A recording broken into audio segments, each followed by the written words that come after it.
we want to hear, like, what's it like to be Greg? So I've spoken ad nauseum about how good you are under pressure.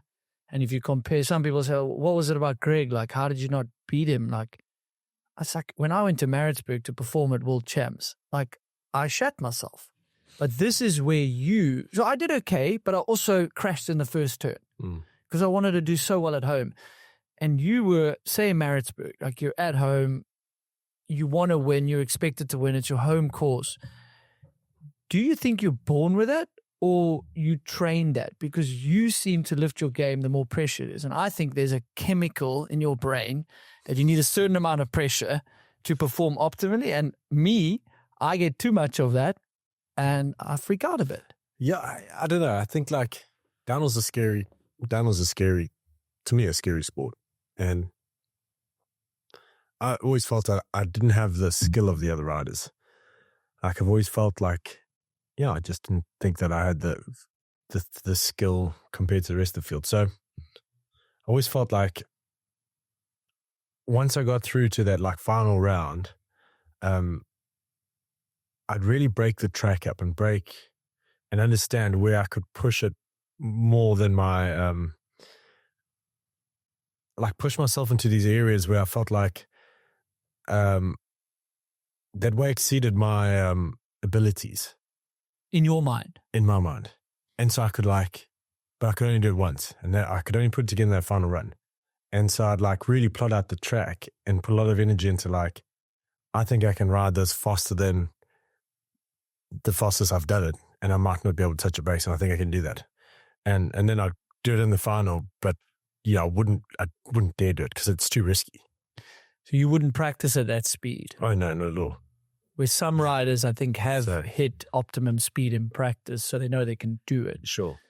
I did hear that was some of your strategy. You're very methodical about certain sections of where you're going to go 100%, 105. It's scary. Like, downhill is really hard it's a really hard sport. And, like, when you do get it wrong, it's normally quite a big one. And sure, like, you're at the top of the downhill, you get, like, I get really scared. But then it pushes you into the zone of, like, of accuracy and, like, pushing the limits and some stuff, like, beyond my skill level. And then bring it back into some... You feel you had less skill than other riders. Yeah. Like, you've proven time and time again you had more skill. But you internally always felt insecure about some of your skill. Yeah, I just didn't feel like I don't have the pace of most of the riders. So for me, like, I could push myself to match or better their pace at times. But if we just went on, like, if you look at the practice pace, I'm not on anyone's speed list. I'm normally quite a bit slower.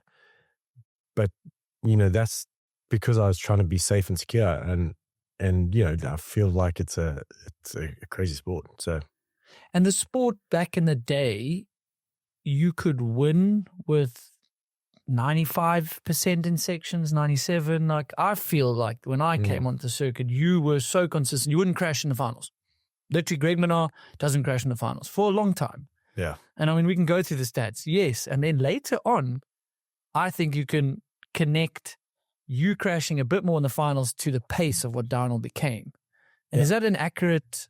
Yeah, but your downhill was really tricky in the 2000s. Like, the tires were crap. The suspension was very average and the bikes didn't fit us. And so now you go into the, like, possibly just as technical track. If not more. If like not more rough, technical. right? More rooty, more rocks. But those bikes just go straight over them. And so I remember Val de Sol, a section of Val de Sol, they were like, we were going around and the routes were pushing wide in this rut and it was really tricky. And I remember just seeing a rider cut straight over the roots of this tree on the inside, like, I mean, gaps this big and deep. And I was like, it's so impressive what these bikes can roll over. Now. Okay. You would never be able to do it in the early 2000s. Mid 2000s, you wouldn't be able to do it. But, and now it's like a different thing. These bikes are so good. The suspension's unreal. The tires are super good. The wheels, like, you've gone through this whole, like, development of carbon fiber wheels, which used to break all the time. And now, we've gone through a season with not one broken wheel on our team. And that's impressive. That's like next level. And so the bikes are more capable than ever before. So, if you come into the sport fresh and you're able to push this bike even harder, I mean, you're well ahead of the game. If you go back to and you recall some sections of track, because we've been racing some of the tracks for a long time, you come into it like a bit cautious because you're like, oh yeah, I remember in 2005 the front end pushed on this. Yeah, I got bucked and went over. Whatever. Yeah. And you go through that same section now, and it's just like a piece of cake, and off you go. It's super impressive where the sports come, and I feel it's unfair to say like, oh, the tracks are less technical.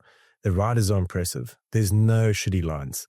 You look at, I remember going to a race and you had to try and find a good line and make a good line because everyone was on kind of a crap line. Now they're like, the main line's really good and you might find one or two sections where there's slightly better line. But you could probably win a race on the main line because all the riders are good. The riders are good, bikes are good. It's just another level now.